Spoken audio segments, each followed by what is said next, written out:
Thanks, Rita. It's Friday, it's the last day of March. The cricket season is on the way, but a racism scandal which engulfed Headingley is back in the headlines. 5 former Yorkshire County players used racial slurs against a teammate, says a damning report. But the former England captain Michael Vaughan is cleared of abuse. Tonight we'll hear from this man, Azim Rafiq, who blew the whistle on racism in cricket. One of the core reasons for me speaking out was for the game to get better. And I think that test really starts now. So after the scandal, what is next for the game? Grassroots groups have their say. Also tonight, Yorkshire Water released raw sewage into rivers 54,000 times last year. Improvements may mean you pay a higher bill in future. And who are the real brains here? An artificial intelligence computer programme writes a letter which successfully cancels a York parking ticket. And it's been a dull and dreary day. Similar conditions, I think, for tomorrow, but some brightness, some sunshine on the horizon for Sunday and the early part of next week. I'll be back later in the programme with the very latest forecast.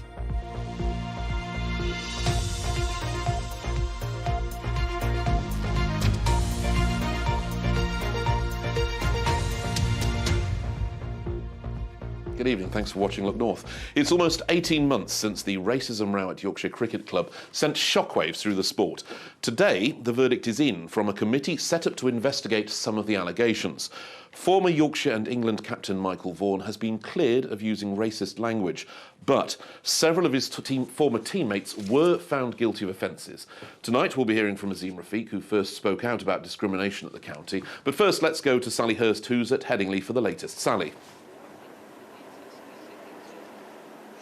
Yes, this has been one of the most divisive and damaging episodes that the game has ever seen. Azim Rafiq, who first brought those allegations of racism against the club, says discrimination has ruined his life and his career. Meanwhile, Michael Vaughan says the way the disciplinary process has been handled has been extremely distressing. What most people can agree on now, though, is that the report has been published. This means it can perhaps start to move forwards. Pretty early on, me and other people from Asian background, there was comments such as, "You lot sit over there near the toilets." It was in 2021 that former Yorkshire player Azim Rafiq told a group of MPs of his experiences of racism at the club. It led to protests at Headingley and the Cricket Disciplinary Commission charging Yorkshire and 7 individuals with bringing the game into disrepute. Hearings were held in public in London earlier this month. But Michael Vaughan was the only individual to appear in person to defend himself. Today, he was cleared on the balance of probabilities of using racist language towards Azim Rafiq.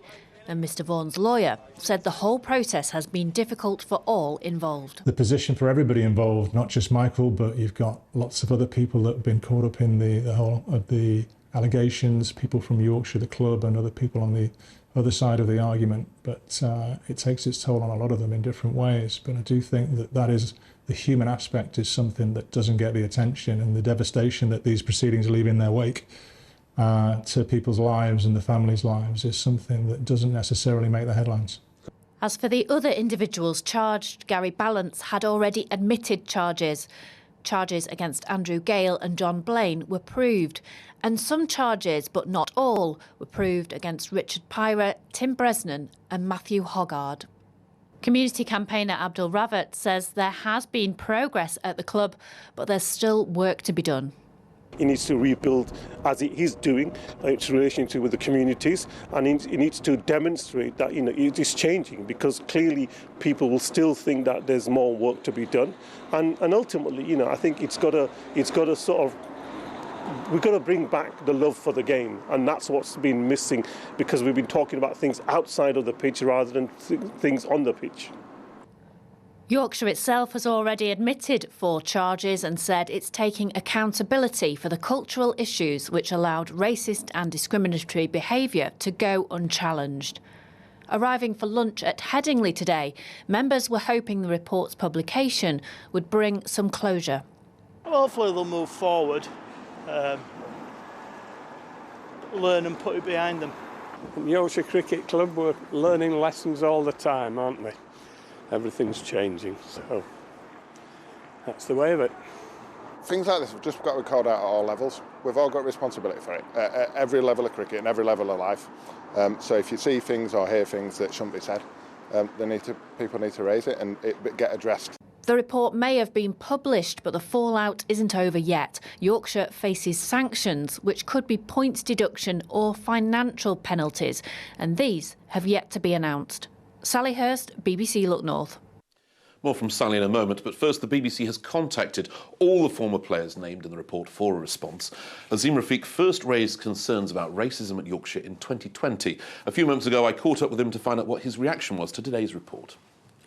It's been tough, but it was always going to be. It's racism that's been discussed, and it's challenging for everyone involved. But it felt like an important,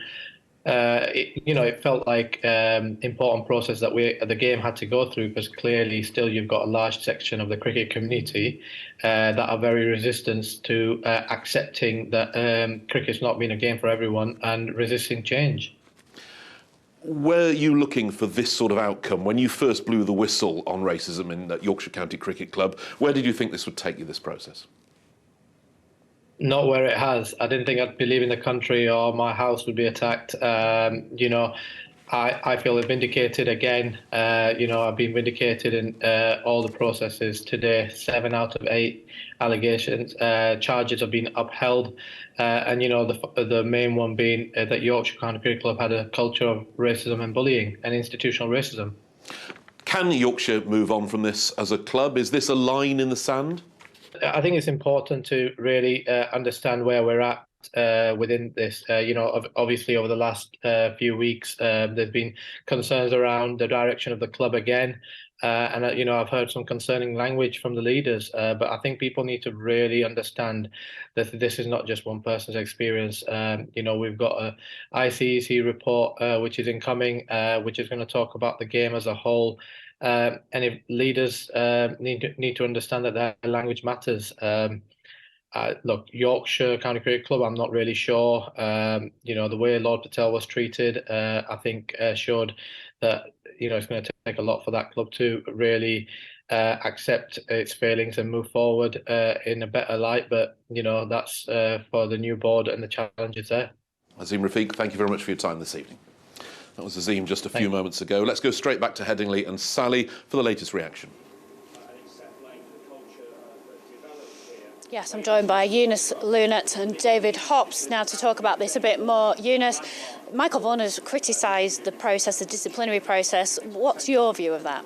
Well, what is the alternative? There's got to be a regulatory process. The ECB as a governing body have got to follow a process, because otherwise people are not held to account. What he has shown, contrast with the people that didn't want to engage with the process, is it is a fair process, it is a transparent process, and on evidence, in this instance, Michael Vaughan has been found not proven.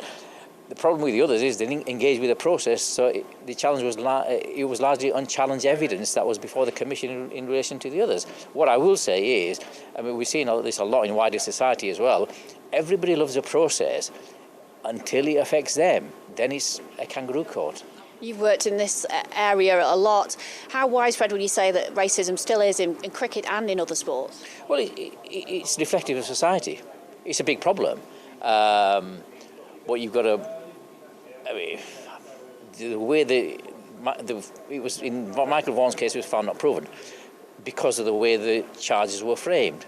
And specifically, if you look at the written reasons, it's restrictive as to how the charges were actually brought and framed by the ECB. But a wider problem. It is a wider problem in society and in all sports. And what I would say is, to Yorkshire and everybody is, and in wider society is, please do not. It's a positive step I'm hearing people talking about Yorkshire having iftars and Eid gatherings and that. But that's not going to seduce and satisfy the change that needs to happen in sport, wider sport and society. Yes, thank you. And David, what questions does Yorkshire still have to answer? How can we move forward from this? Well, the way they move forward is improving the amount of minority ethnic people who get into their age group sides, and that is where they really prove to people that Yorkshire have changed. I think this is a new board full of good intentions, determined to address the culture of the past, but they will need proof. Now, you don't bring through an under-12 into a county side overnight. It takes 5, 6, 7 years of trust and hard work for that to happen, and now it's upon Yorkshire to prove that they can do that. David, thank you, both of you. Well, let's get some grassroots reaction now. Now, 30 years ago, Bowling Old Lane Cricket Club in Bradford featured in a documentary about racism.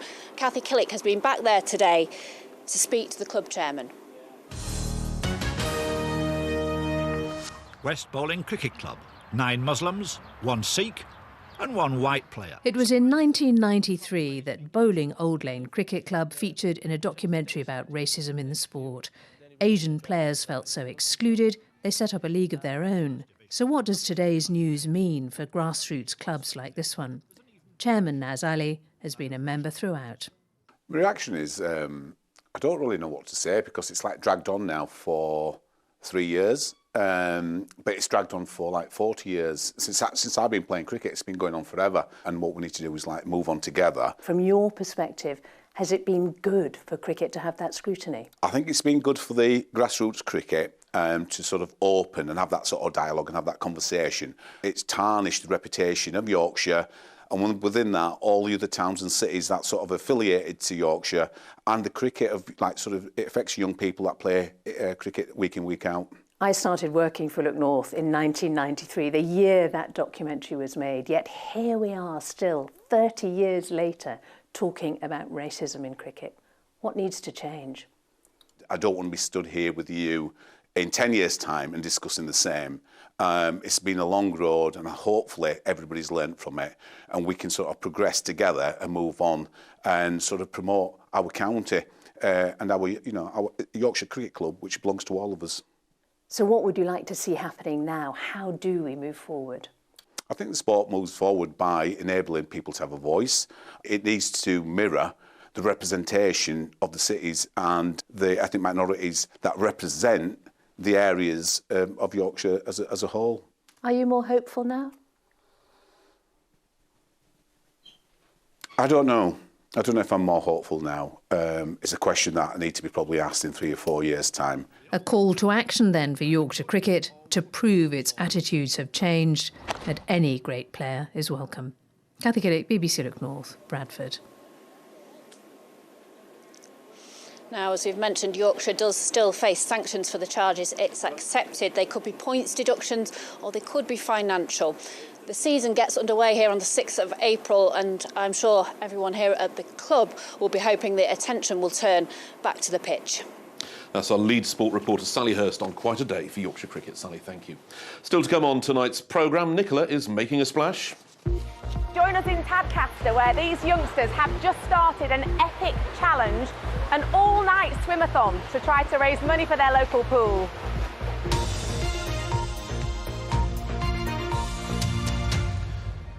But first, more of today's news. A hill walker has told a murder trial that a pregnant woman from Pudsey that she discovered lying critically injured on a hillside in Edinburgh said her husband had pushed her.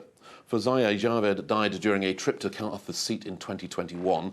Her husband, Kashif Anwar, denies murdering her and causing the death of their unborn child. The walker said she yelled to alert Mr. Anwar, but the injured woman told her, "Don't let my husband near me, he pushed me." The Independent Office for Police Conduct will launch its own investigation into the death of a student officer at West Yorkshire Police. Anugrah Abraham went missing on the 3rd of March and was found dead the next day. Speaking on Look North this week, his family said he took his own life because of the bullying, racism and lack of support he experienced while based at Halifax Police Station. West Yorkshire Police was going to conduct the investigation itself, but it will now be done independently after a request from the family.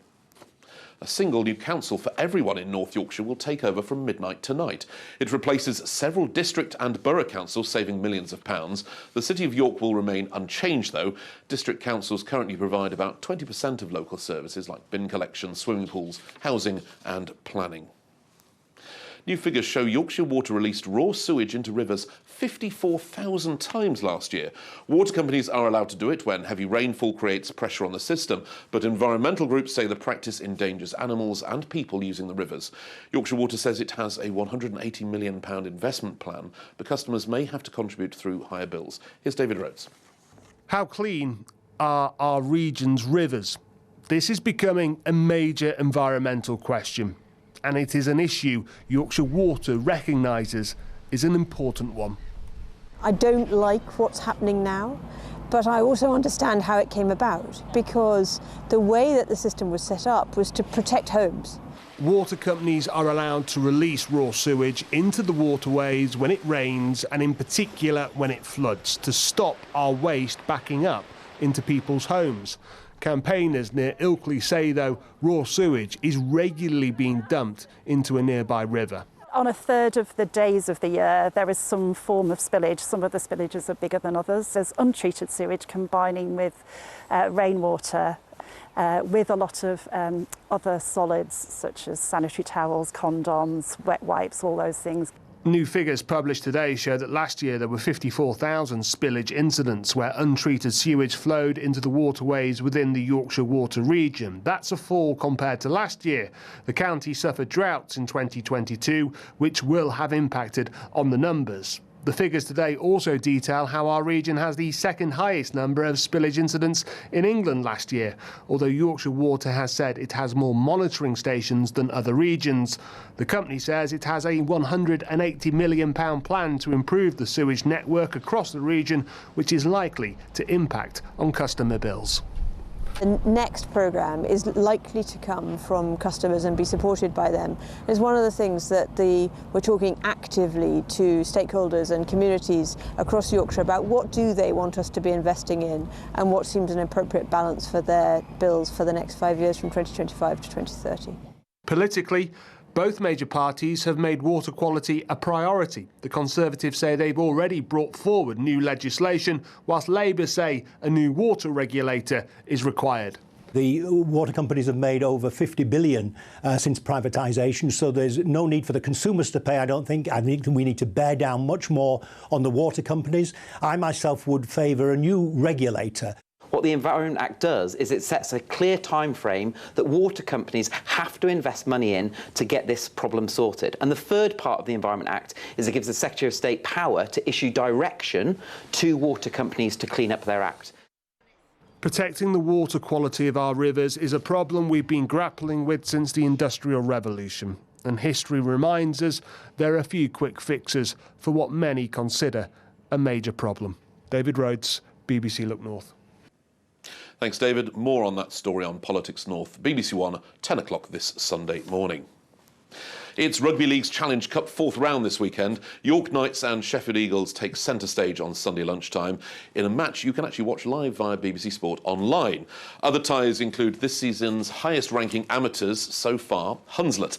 They tackle the Championship's Batley Bulldogs. Hunslet's home at the Oval in South Leeds. It isn't fit to stage what was originally their home tie. So Batley will welcome their near neighbours to Mount Pleasant instead. Played at Batley myself a number of occasions, and that slope it's unforgiving at times. I know how to play that pitch to Batley. We expect it to be tough, and rightly so. You know, it's going to be a challenge, and we're up for it. We'll just give it our best shot, and the result will look after itself. Historically, over the last decade or so, they've been one of the best amateur teams in the country, so we've got to respect them fully, and we will do, and that's why we're not chopping and changing many players out of our team, because we are going to show them that respect. Next tonight, you might not believe this, a website which uses artificial intelligence, would help if I had any at all, could help you challenge a parking ticket. We're talking about something called ChatGPT. You ask it a question and it can respond in a human-like way, writing speeches, poems, student homework, and it even wrote this bit of TV news script. Good evening and welcome to the evening news.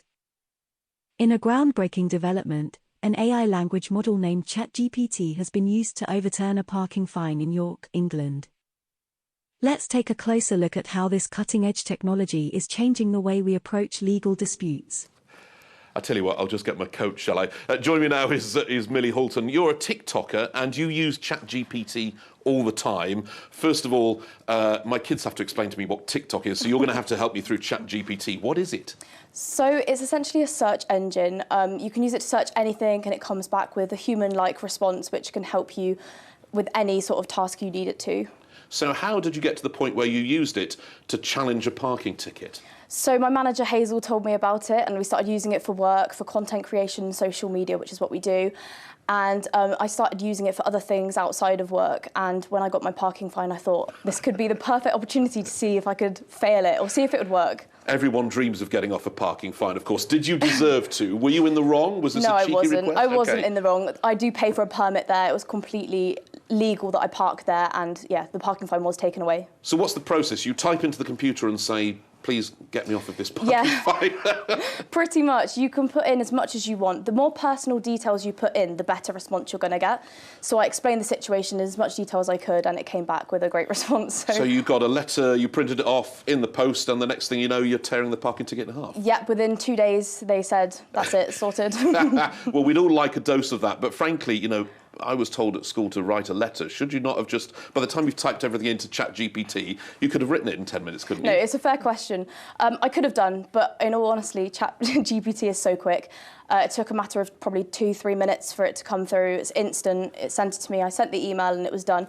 I mean, I'm writing my dissertation. I've got other things to worry about. Oh, goodness. I was just going to say, what's the temptation now? You know, where are you going next with it? I mean, dissertation's another thing. That's supposed to be your work, isn't it? It's your personal statement to the world. It can't be a computer, can it? No. So the dissertation is very separate from ChatGPT. For any lecturers listening, it's very separate. So, yeah, no, I'm doing that at the moment. So this just saved me time in other aspects of my life. And what else have you used ChatGPT for? So I've got 2 businesses and I use it for that. I've got an events business and a waterproof coat business, and I use them for content creation, captions, research, anything I need. It can finalise readings, it can tell you information. It's just a search engine, but just a very clever one that can cover a broad amount of information. I am starting to break a bit of a sweat here. How long would it take to write Look North? I mean, it normally takes a whole afternoon if I'm sitting in the producer's chair bashing out the scripts. Would it take that long? No, it really wouldn't. I mean, it can write books. So anything you want, it can really do it. And you can give it a word count, a limit, anything you want, and it will produce it. I mean, I can't say it will be 100% accurate, but it's a pretty good tool. Well, what's 100% accurate in this world? Is it easy to use? Can anyone give it a go? Yeah, anyone can give it a go. You just log on online. There's loads of different options of them now as well, and you can make it an account and ask any questions, and it gives you the answers. So, are you quite surprised that it actually worked in your case? Not really, because I use it for work and I've used it a lot. I was probably surprised how quickly it gave me such a lengthy piece of information. But yeah, I wasn't shocked it worked because I knew I was in the right. It was more just the time it saved me. Thank you. Well, if we've been clamped outside, I know where I'm coming to next. Yeah, come and ask me, it's fine. Millie, nice to meet you. Thank you very much indeed. Thank you for explaining a brand new technology for us as well. So, while you're relaxing this evening, spare a thought for the Tadcaster York swimming squad. Overnight, they'll be swimming over 30,000 lengths. That's the equivalent of 481 miles. They can't get a computer to do that, in a bid to raise funds for their club. Nicola Rees is poolside now. So they've been going for almost 2 hours now, and we think they've already covered more than 70 miles between them. But this has got to be continuous, and it's got to be all through the night. And some of these kids are as young as 8.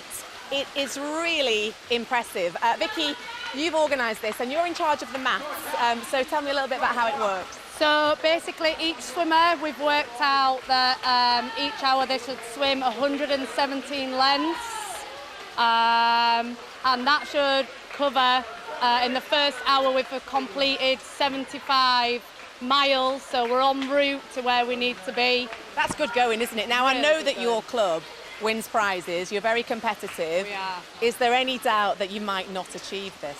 Absolutely not. I know all my swimmers will be in there till the end. I'm even going to get in myself at 5 a.m. If there's any more miles to complete, then we will be achieving this target to Paris. Right, and let's just talk about why this is important. Chris, I should bring you around here so we get a view of the pool. Pools are really struggling, aren't they, across the country at the moment? This is not unusual. Just tell us about, you know, your costs are rising and your debt. Yeah, exactly. It's been really, really tough for community swimming pools. It's the utility costs have gone through the roof, causing us not to make any surplus each month. And unfortunately, we're having to pass some of that cost on to the customers and the clubs, such as the Tadcaster York Sports Swim Club.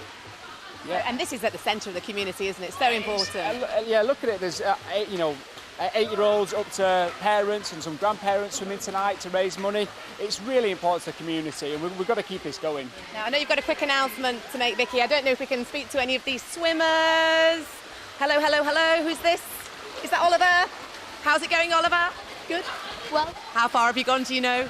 About 3,000 metres, I think. I am so impressed. I'm sorry to interrupt. Keep kicking. And I'll let you make your announcement, Vicky. We've completed 2 hours, guys. 40 more hours to go. Keep going. Some aching limbs in Tadcaster tomorrow. Thank you very much, Nicola. In at the deep end there. To be honest, if you've been out and about today, it's felt like you've been in the swimming pool. The rain feels like it has been non-stop. Keely, please put us out of our misery. Better or worse from this point? I mean, it's April tomorrow. Well, similar tomorrow, but there's a treat in store for you, Tom, for Sunday and Monday. We'll get on to the details of that in a moment, because you're right, it has been a dreary day, so I've chosen some pictures from yesterday when it was a little bit brighter. Let's look at our first photograph. Lovely late afternoon, early evening sunshine near Wakefield. The second shot is a beautiful shot, actually. The sun setting last night near Silsden. And then what a difference a day makes. This was taken this morning in the Home Valley. You can barely see the sheep there. You can keep your pictures coming in to the BBC Weather Watchers page, or I'm on social media as well. So yes, I'm afraid it's not going to be as wet tomorrow, but it's still going to be a fairly dreary day with a lot of cloud in the forecast and damp conditions too.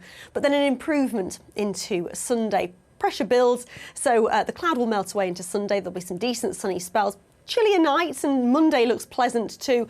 But then through the middle part of next week, the Atlantic winds out again. So there's some fronts bumping into high pressure. So I think they'll be fairly weak in nature, but they will bring more cloud and perhaps some patchy rain in places as well. And there has been some rain today. It's courtesy of this storm that's been named by the French Met Office. It's brought strong winds across the south of the UK, and it's fed rain back around in our direction. So it's been light and patchy, more nuisance value than anything else, but it has been persistent through the day. I think it'll ease a little overnight, but we will keep a lot of the cloud, apart from perhaps the Pennine chain, where we could get some breaks in that cloud later on in the night. Temperatures down to around 6 or 7 degrees. Let's have a little look at those high water times then. In Scarborough at 7 minutes past 2 and at 19 minutes past 2 in Filey.